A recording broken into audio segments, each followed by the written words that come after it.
চলো আজকে এই পুরাতন বক্সটা দিয়ে একটা জুয়েলারি বক্স বানাই। ফার্স্টে বক্সটাকে ব্ল্যাক কালার পেপার দিয়ে কভার করে ফেলবো। তারপর আমি একটা নকশার ডিজাইন বানিয়েছি, সেইটাকে আমি বক্সের ওপরে স্কেচ করে নিব। এরপরে মোল্ডেড ক্লে নিয়ে সেটাকে চিকন চিকন করে ফেলবো। এরপর স্কেচ করা ডিজাইনের ওপরে ক্লে দিয়ে ডিজাইন করব। কাগজ দিয়ে এই ডিজাইনগুলো বানানো খুবই সহজ। তোমরা যদি এগুলো শিখতে চাও তাহলে আমাকে কমেন্টে জানিও। আমি জুয়েলারি বক্সটা একটু ভিন্টেজ স্টাইলের অ্যান্টিক টাইপের বানাতে চাচ্ছিলাম, তার জন্য ক্লে দিয়ে ডিজাইন করছি। তো এরপরের ক্লিপগুলো সামহাও রেকর্ড হয়নি, তার জন্য আমি আর দেখাতে পারছি না, সরি।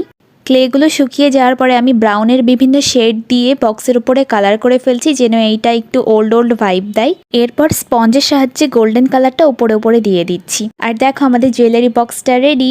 আমি ঠিক যেরকম চেয়েছিলাম বক্সটা ঠিক সেই রকমই হয়েছে। আমার তো এটা খুবই পছন্দ হয়েছে। তোমাদের কাছে কেমন লেগেছে আমাকে অবশ্যই কমেন্টে জানিও। আর সাথে লাইক আর সাবস্ক্রাইব করে দিও। টাটা।